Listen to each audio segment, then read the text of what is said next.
So good afternoon, everyone. Again, my name is AJ Aronstein. I am one of two deans of Beyond Barnard. I'm really excited about today's topic, and I'm going to share my screen to get us going here. We're talking about transferable skills, articulating the work of the humanities, and this is a subject that is incredibly near and dear to my heart.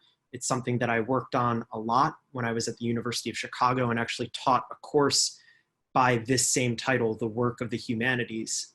And I'll go into what we're going to talk about today, but I thought that I'd just start with this cover image that I chose, which is Jeff Wall's staged photograph, A Sudden Gust of Wind After Hokusai. I'm using this image for a couple of reasons as I was thinking about framing tonight's presentation, especially in the wake of news last Friday about moving to virtual classes for the fall. So the first reason is that I wanted to think about important works of art generally to help guide today's conversation about the value of humanistic skills.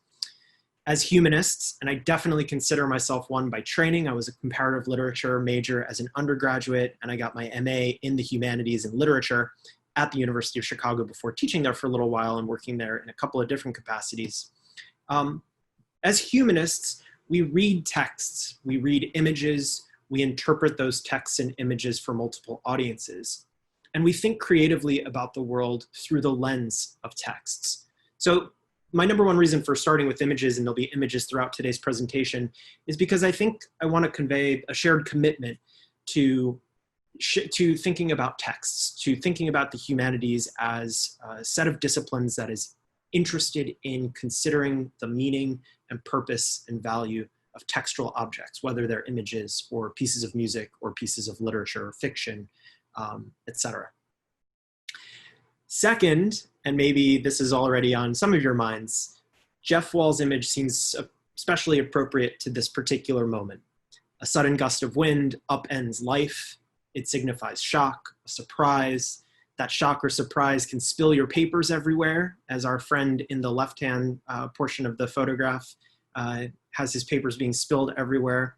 It can force you to kind of look up in surprise. It can spur you to huddle. And so certainly I think that these last 6 months have been a series of gusts of sudden wind. And the third reason that I was thinking about using this image as a frame for today is because it also speaks to another thing that the humanities do.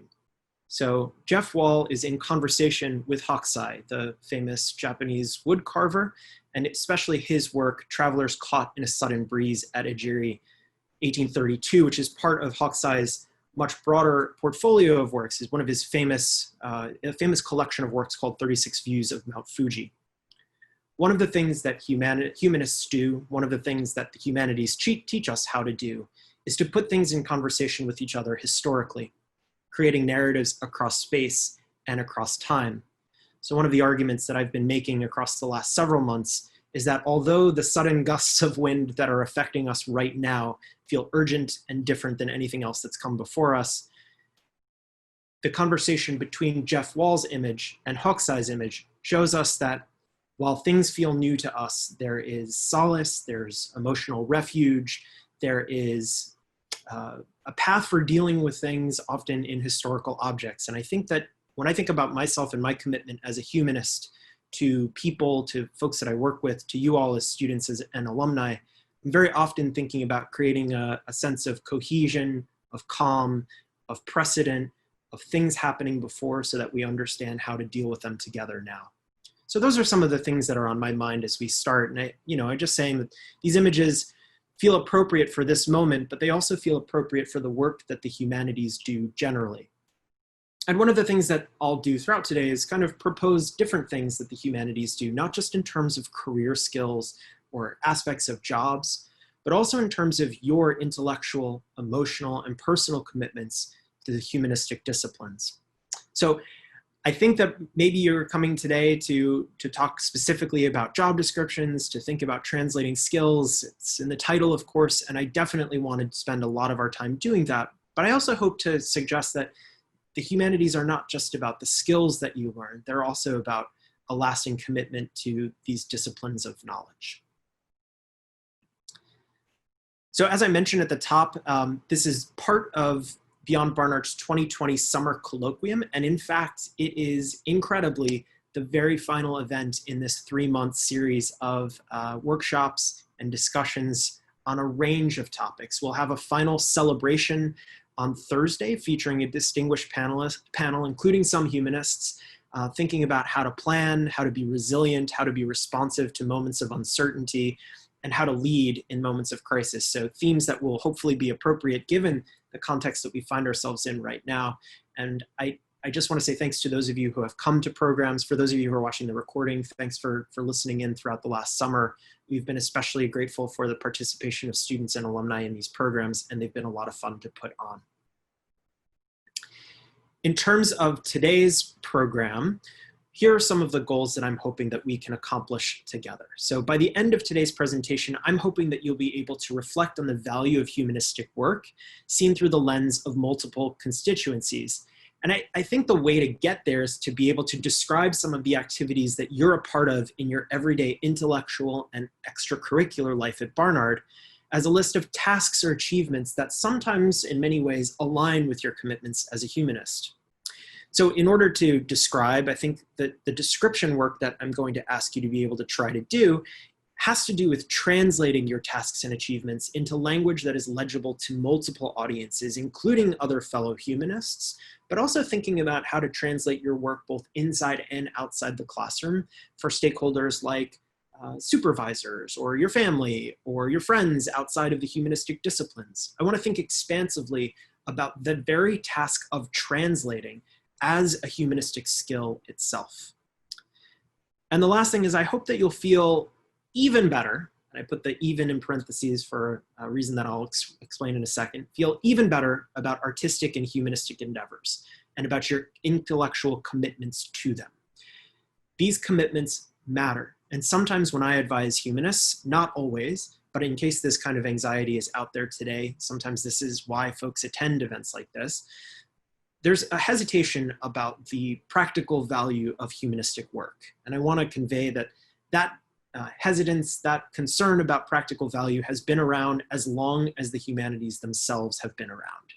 So kind of the similar way that I'm hoping to connect Jeff Wall to Hawkeye and saying that no crisis is too big, that there isn't precedent to help us deal with it. So too is it the case that folks have been talking about crises in the humanities, about parents talking about kids majoring in humanistic fields or pursuing studies of literature at universities for thousands of years with consternation about how they will use the things that they're committed to in the real world, variously described over the centuries. And I'm here to say that I've spent about 10 years doing this work of supporting students across humanistic fields and many others. And some of what we'll do today is hopefully going to give you even more confidence about your ability to translate humanistic work to whatever you're doing after Barnard and even during your time now. So to accomplish some of these objectives, first we're going to help you reflect on your objectives as a humanist. And I hope that maybe we can have a little bit of a conversation to start, but if not, I am totally used to shouting at blank screens at this point, though. If you're out there and you want to throw a thumbs up emoji or an applause emoji just randomly throughout this talk so I know I'm not alone, that is absolutely always appreciated. The second thing, thank you, Sonia, I appreciate that.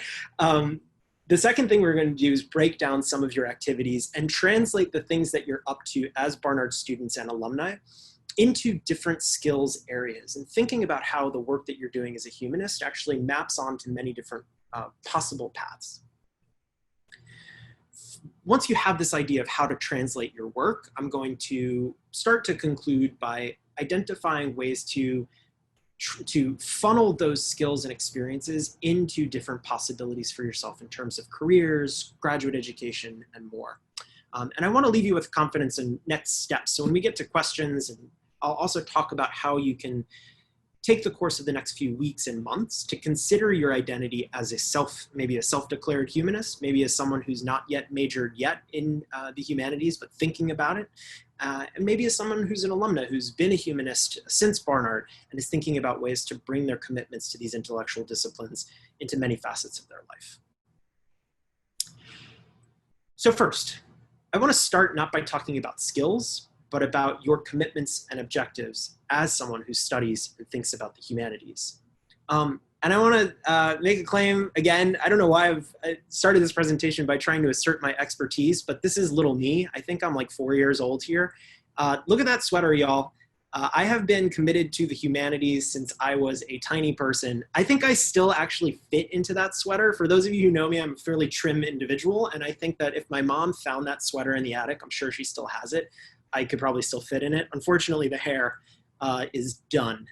But I want to put these questions out there, and I'll give you some time to actually think about responding if you'd like. You can put some responses in the chat if you feel more comfortable doing that. But I thought we could start by just thinking about why the humanities and the arts matter to you. These are disciplines that elicit serious feelings in people.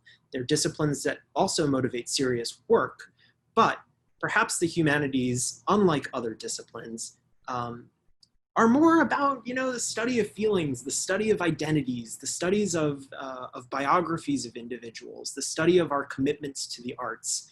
And those can be pretty feeling-heavy topics. So I thought we could think about why these disciplines matter to you. Equally, I thought it would be helpful for you to think about how you describe what a humanist actually does. To you, what is it that a humanist commits to in your disciplines? Sure, writing papers, sure, thinking about seminars and conversations about the arts and aesthetics.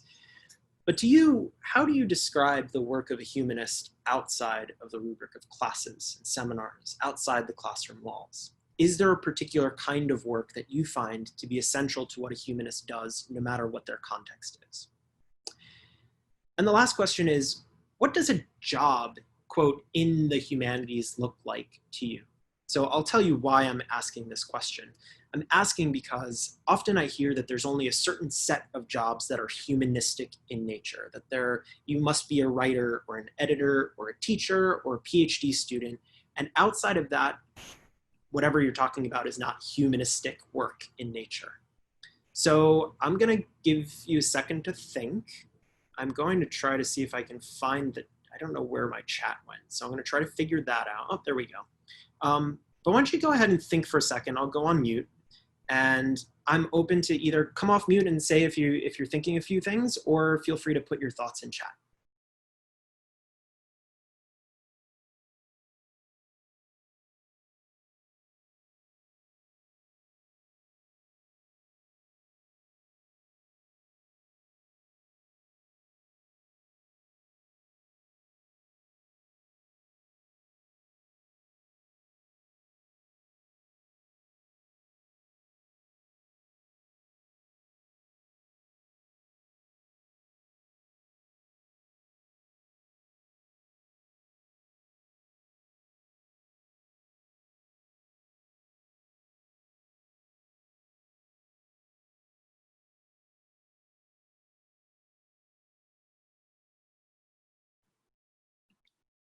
Any ideas after some time to reflect?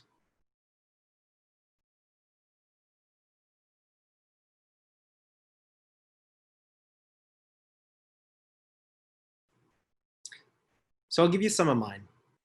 The humanities and the arts matter to me because I think they connect individuals across space and time, as I've said before. It connects us to tradition while impelling us to think about our contemporary lives through the lens of the arts, through aesthetics, creative production, through things that often don't have market value as such, but that are valuable to ourselves as people. When I think about what a humanist does, I won't spoil my own argument. I'll talk about skills and the things that you're actually doing in the course of your work in a moment. But ultimately, I think that what a humanist does is help interpret and understand the world. And that takes many different shapes. It happens in many different contexts, and it entails lots of different kinds of work. To me, and I was going to put a slide in here of like Simone Biles. I used to have Carrie Strug when Carrie Strug was like the most famous gymnast in the world, but now it's definitely Simone Biles. You can't do anything. I'm not here to tell you you can do anything as a humanist, right?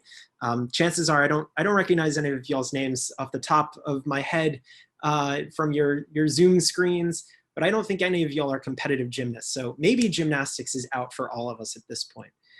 But I'm here to tell you that the skills that you develop as a humanist can open many more doors than what the job descriptions that are open to humanists, at least in the traditional sense, would tend to suggest.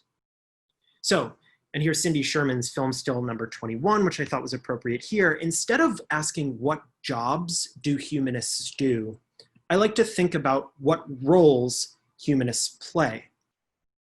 So very often our way of thinking about the kind of work that's available to humanists is really just through the lens of job descriptions that we find on Handshake, that we see in LinkedIn, that we know that our friends pursue across disciplines. But I'd like to motivate conversation about the roles that humanists play within the many contexts that you occupy, both inside and outside of the classroom. I put it to you all as a kind of question for reflection. What is it about the notion that humanists are limited to specific jobs? What is it about that notion that causes such anxiety among so many of our peers in the humanities? And how can alternative ways of thinking about the humanities help to enliven our imagination about what's possible within these disciplines and beyond their pure intellectual production?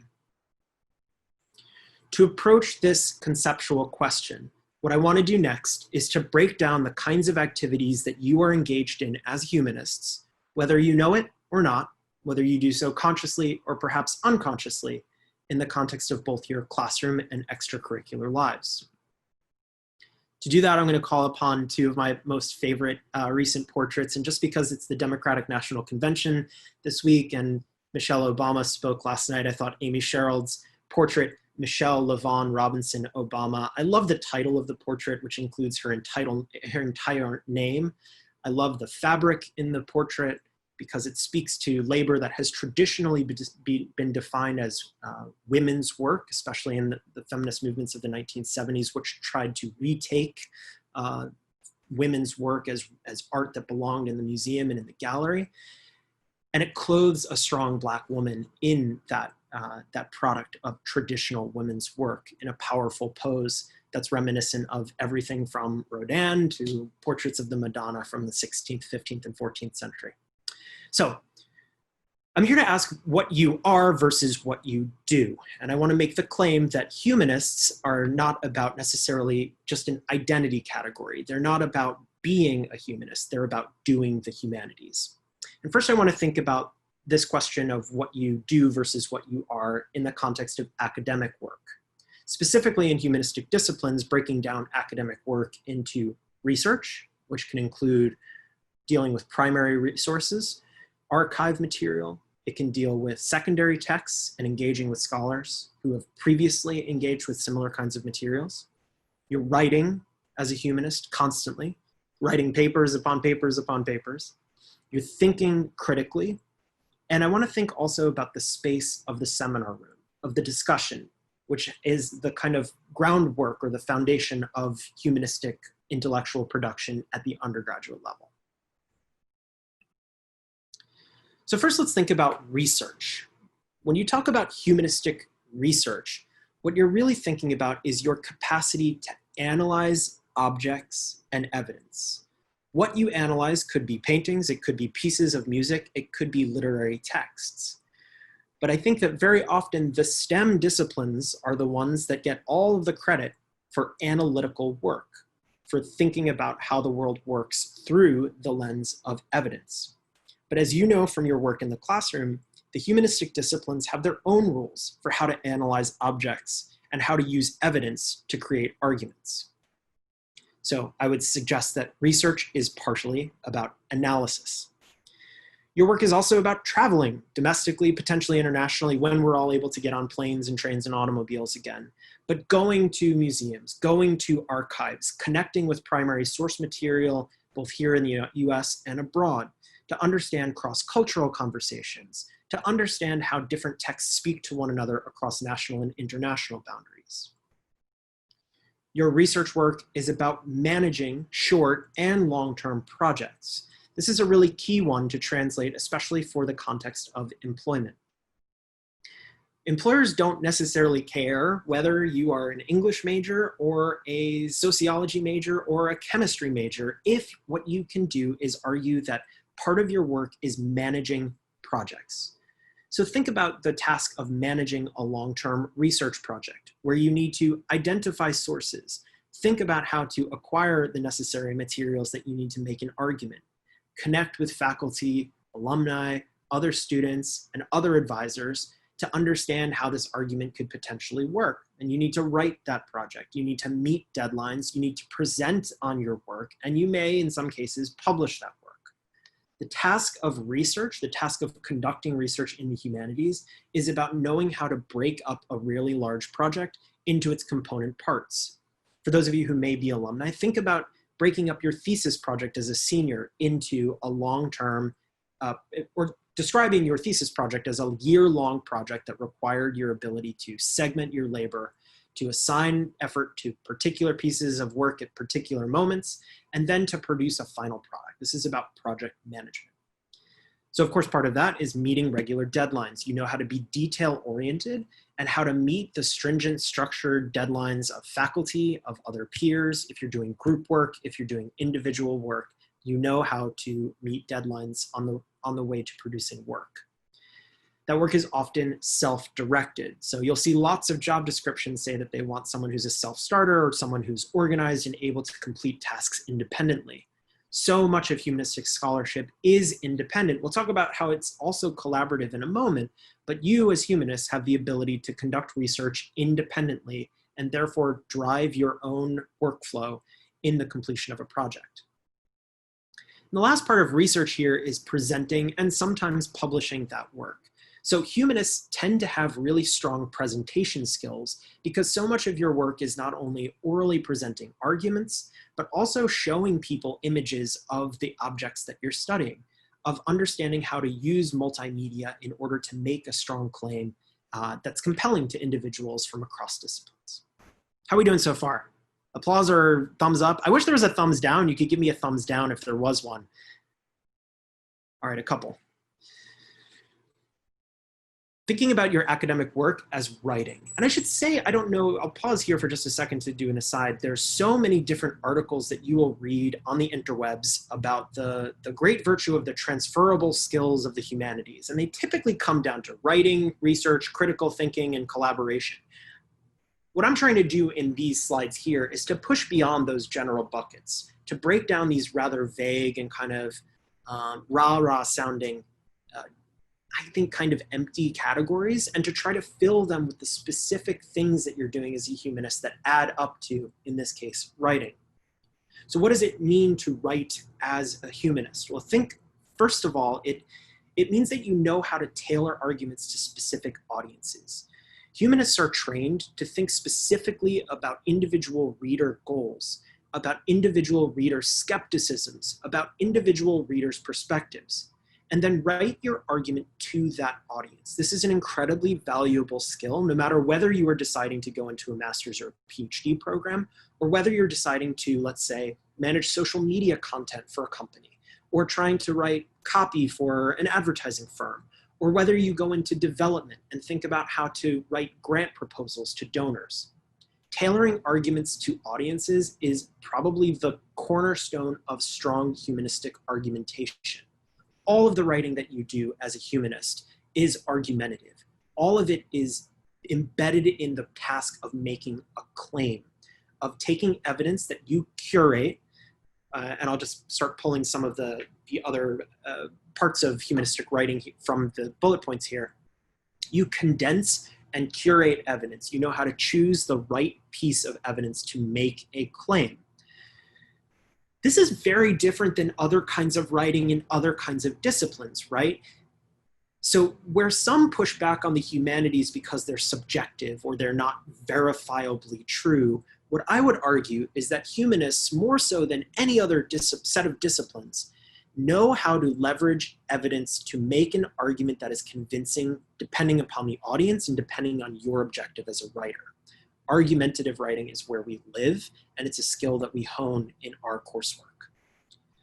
Along the way, I think it's really important to show that you can edit and provide critique to peers. So peer editing, close edits for content and for copy is part of the process of generating strong scholarship. So you know how to edit very closely, but also a professional skill that I think is undervalued in most applications, but is certainly something that you all have as humanists. You know how to take feedback from other people.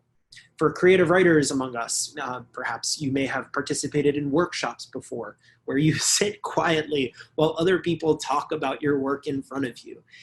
This kind of critical activity, this type of faith in the good intentions of other editors to improve our work is something that humanists do in the regular course of the production of our work. Kind of akin to tailoring arguments to audiences, we also know how to communicate in multiple genres. So as a writer after Barnard, regardless of whether you proceed to further academic work or if you go into industry, government, nonprofits, or the arts, you'll have to master different genres than you've mastered in college. If you think about the kinds of writing that you were called upon to do in college, it's everything from blog posts to short essays that are 5 pages, to longer term papers, to thesis projects, to short projects, to PowerPoint presentations, and all manner of written communication. In your private life or in your extracurriculars, you're generating content for social media, you're producing content to advance your own personal brand potentially. I know all of you are social media influencers in a way that I couldn't be. But essentially what you're doing, this is the humanistic skill of mastering how to convey information in multiple genres. Humanists, again, this is part of the essential, this is one of the essential differentiators of our work. We know how to make arguments in multiple forms, and it's a strength that you can leverage in job applications and resumes and cover letters, etc. Much of your work, if it's engaged in language, if it's on questions of race, ethnicity, identity, transnationalism, narratives across cultural barriers, you're navigating varied terrains. And I think this is important, particularly in this moment, though this has always been, at least as long as I've been talking about humanistic skills, an important skill to emphasize. Humanists engage in extremely difficult and sometimes personal feeling arguments. If those arguments are good faith in nature, then there is a respectful exchange of points of view. You know how to talk about things sensitively in a way that invites people into conversations and does not exclude folks who may have been traditionally minoritized or excluded from dialogues. So humanists are called upon to help others navigate cross-cultural conversations, conversations across race and ethnicity, conversations that deal with extremely difficult subject matter in a substantive and also sensitive way. And in the course of being able to do that, you're able to examine multiple sides of the same argument. So there's a kind of popular argument that the humanities teach you how to be empathetic. And I'm a little wishy-washy on how much faith I have in the notion that reading books by definition makes us more empathetic. I'm open to debate on that. I'd love to talk with you all about that offline. But I think the point that I do want to make is a kind of empathy is the ability to see things through another person's perspective, to at least understand where another person's logical and well-argued point of view could be coming from. This, again, is a valuable skill no matter what you're doing after Barnard. This next bucket is one of the broadest and I think most difficult to unpack. So I'm going to take a drink of water before I talk about it. Critical thinking is a broad church. It means lots of things to lots of different people. Here are some things that I think it means in the context of the humanities. So the first is very basic. You know how to mobilize multiple languages. That can mean multiple different kinds of idioms. You can speak in different disciplines. It also may mean that in the context of your humanistic work, you've studied languages and you can speak different languages. More abstractly, it means that you are capable of both synthetic and analytic work. So these are two types of thinking that fall, for me, under the rubric of critical thinking. Synthetic means you know how to piece together arguments. You know how to piece together different kinds of evidence. And analytic means that you understand how to assess what that evidence means. I think these are two different and equally important parts of the critical thinking activity. You know how to curate, and I think curatorial work is not just like a kind of buzzy curation. The ability to curate and make choices has become a very in vogue kind of skill in the last, I would say in the Instagram age, let's say. We're constantly trying to be both curators and influencers. But curatorial choices essentially come down to this. You know how to how to choose the most important elements of an archival text, a source. You know how to find the source and decide whether it's usable in an argument. And this is an essential element to critical thinking.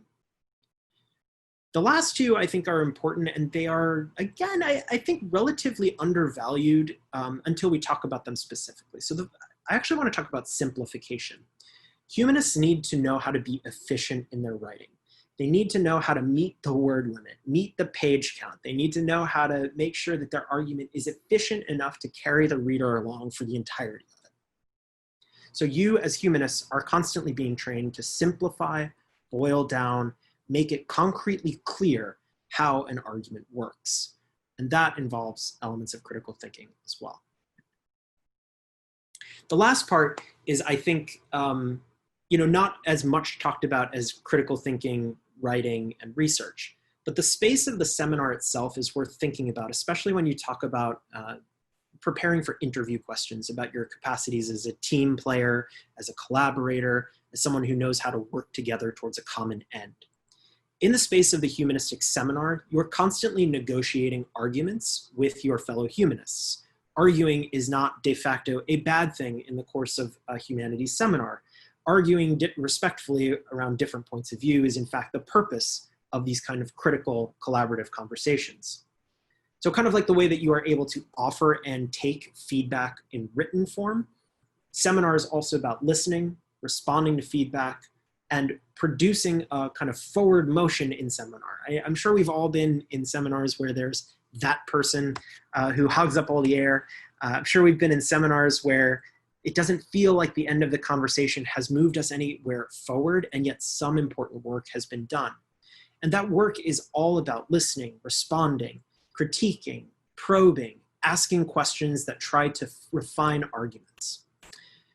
You present your work constantly in seminar, and presentation skills, the ability to convey information live to an audience that may be variously skeptical or may be totally silent on Zoom, minus occasional emoticons, as the case may be. Presenting your work is incredibly important in the context of multiple fields, and humanists do it just about as much as anybody else.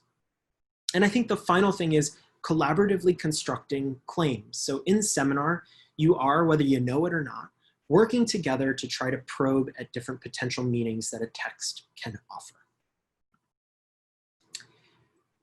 So the other portrait, he's speaking tonight, ladies and gentlemen, former President Barack Obama. This is Kehinde Wiley's fantastic portrait, which I believe is also the official portrait for the Obama administration, for President Obama.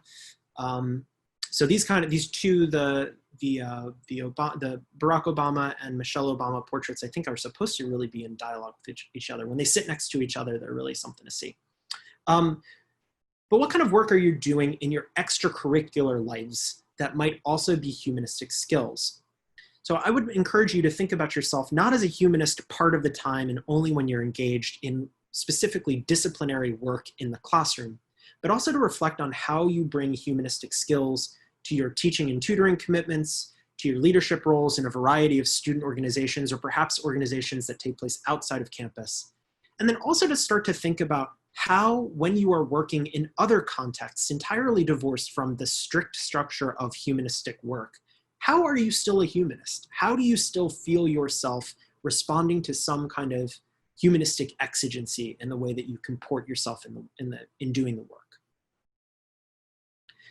So first of all, I think teaching and tutoring is something that lots of folks have on their resumes from Barnard, either in volunteer service organizations that ask you to mentor, to support students, to tutor them, or potentially activities where you're actually getting paid to teach young people. What teaching is about for me, and what I think humanistic teaching is about when it's described on a really strong resume, is it's about breaking down complex concepts so that beginners can understand those concepts. This is an incredibly difficult skill. It relates to that classroom concept of boiling down or simplifying arguments so that they can be understandable to readers. Humanists tend to make really good teachers when they are able to master this skill of translating even the most complex ideas for beginners. The analog to understanding the needs of audiences is what I would say is assessing and addressing needs in the course of being in a classroom. So when you meet a 5th grade student where they are, that's about understanding potentially their learning differences. It's about trying to understand what their objectives are within the classroom. It's about assessing how the parents are thinking about that 5th grader's needs, how the teacher is thinking about what that 5th grader needs, and then trying to modulate what you are providing as a tutor to meet those needs. So I'm going to jump down. That's essentially, and I hate to think about students as clients, and it can make some of us feel icky, but I mean, there is an analogous relationship between the kind of tutor and the student, and what will be called in the big bad world of work, client service. Understanding what people need, and also understanding how to meet that need based on the skills that you can bring to bear. But teaching is also against tracking progress against goals. It's about trying to monitor and measure a student's ability to improve over the course of a given time span. And it's about constant communication. Teaching as a humanist, when thinking about it through a humanist lens, is about communicating not only with the student in the space of the tutoring engagement, but also with the teacher, potentially with challenging parents, potentially with challenging students. It's potentially about communicating and collaborating amongst a small group of individuals in the context of your teaching, so a small group of kids. It may also be communicating with multiple tutors or multiple teachers that are surrounding you in a similar cohort. I think that this teaching and tutoring bucket works really well across a wide variety of experiences that students tend to have at Barnard, whether you're a residential advisor, whether you're a peer health ed, whether you're a peer career advisor at Beyond Barnard.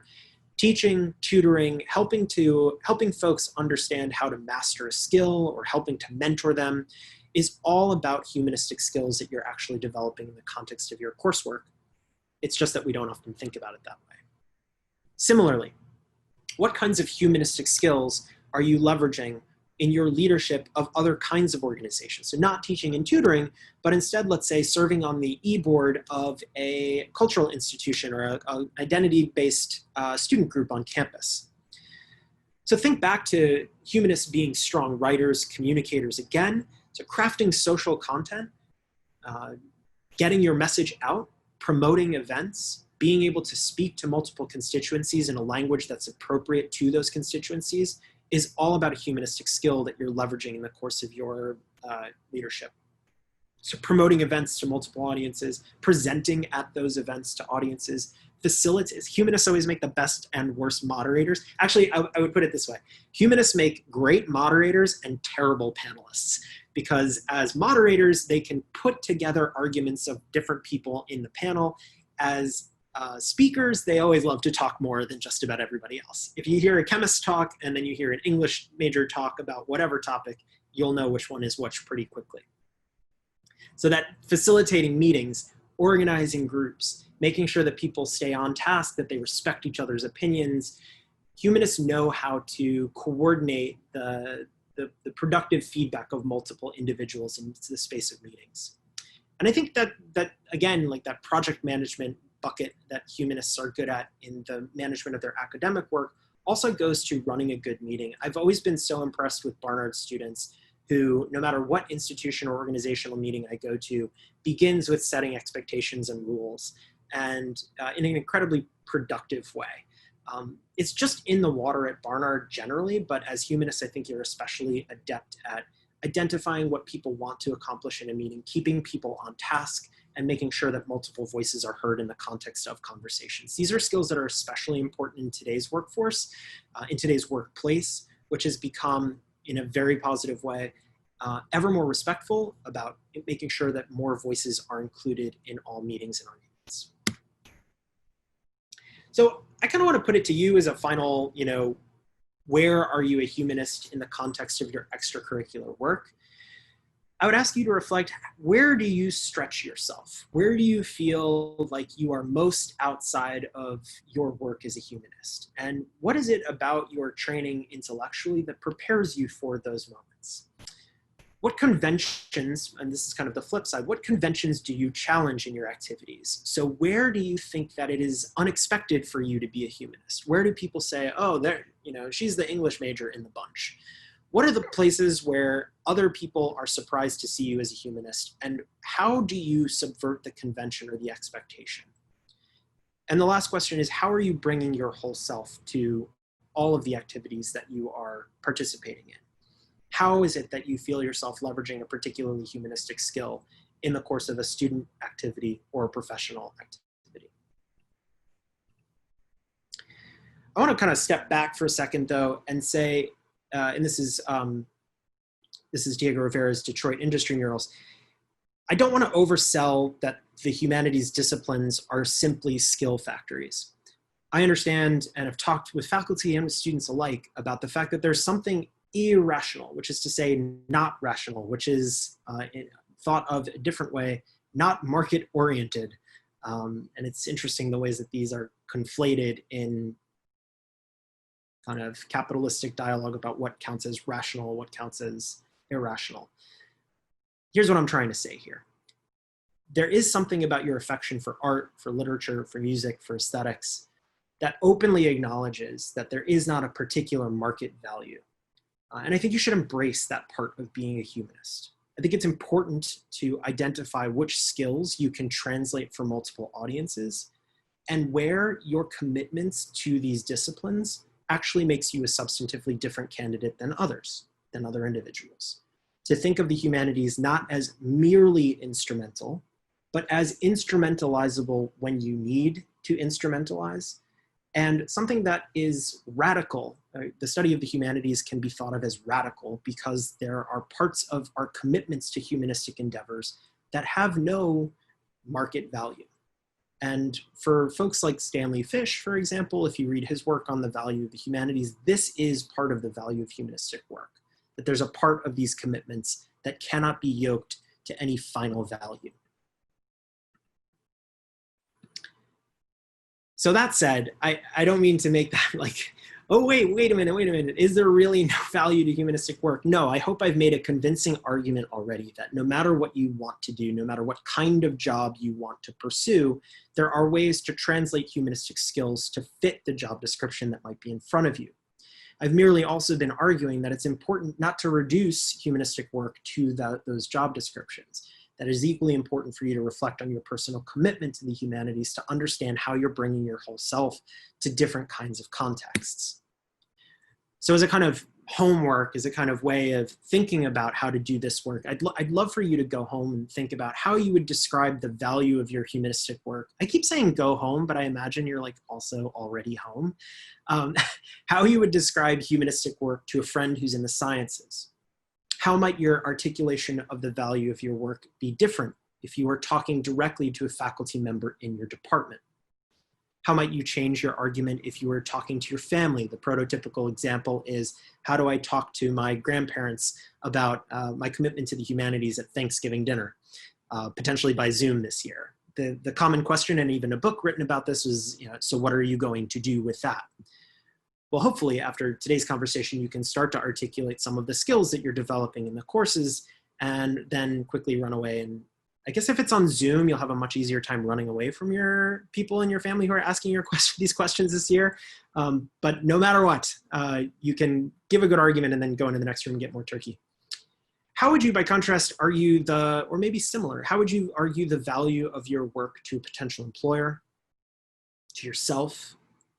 And I think in the process of answering these questions, what I'd encourage you to do is to recognize that your facility with idioms itself is a humanistic skill.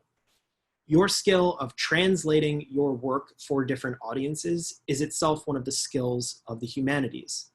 So I would even suggest, you know, breaking down in the context of a single Microsoft Word document, let's say, or a Google Doc. How would you describe, what are the things you would emphasize to friends in the sciences about why your work matters to them? Make the argument, make the claim. What would it take to make that claim effectively? And go down and see if you can translate to these multiple audiences.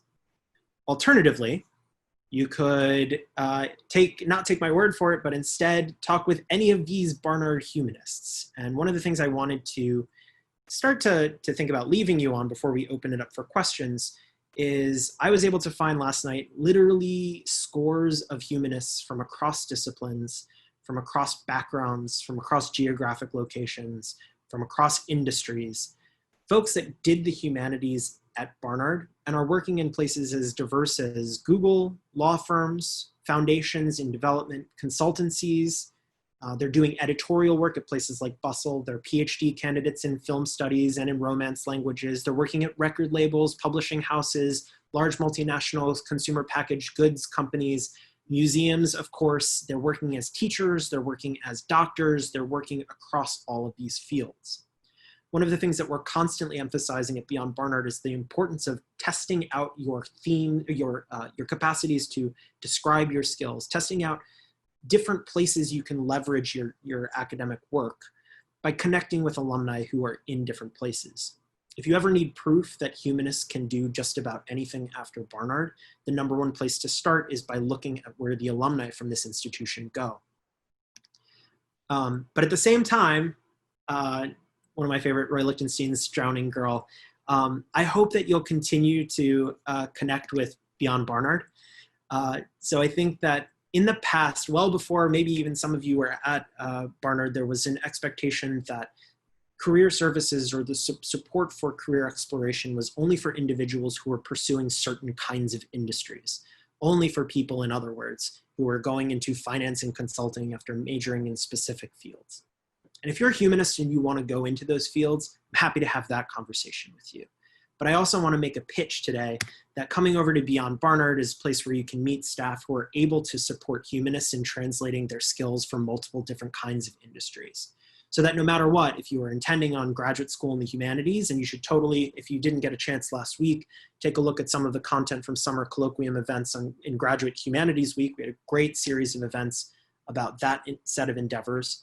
But I'd also encourage you to connect with our staff to talk about different places that you can pursue work as a humanist, regardless of your intentions to pursue further graduate study, and potentially you want to do something totally else, whether it's nonprofits, government, the arts, museum administration, grant administration. I hope that you'll come on over. I put over in quotes because obviously there's no place right now, but we're always happy to do this kind of one-on-one conversation about your ambitions as a humanist to leverage the work that you do in the classroom, no matter where you might have interest in doing it outside of it. We also, yes, have great sweaters, but none as cool as the one that I wore when I was 4 years old. So I'll stop there. You guys have been pretty quiet, which is totally fine, but I definitely wanted to give you space to ask a couple of questions that might still be on your mind. And you know what, before we do that, I'm gonna say thank you, and I'm going to push pause on the recording so we can end there. And I'll then say, give us some more space to talk about questions. So anyway, thanks for coming. For those of you watching at home, Q&A time.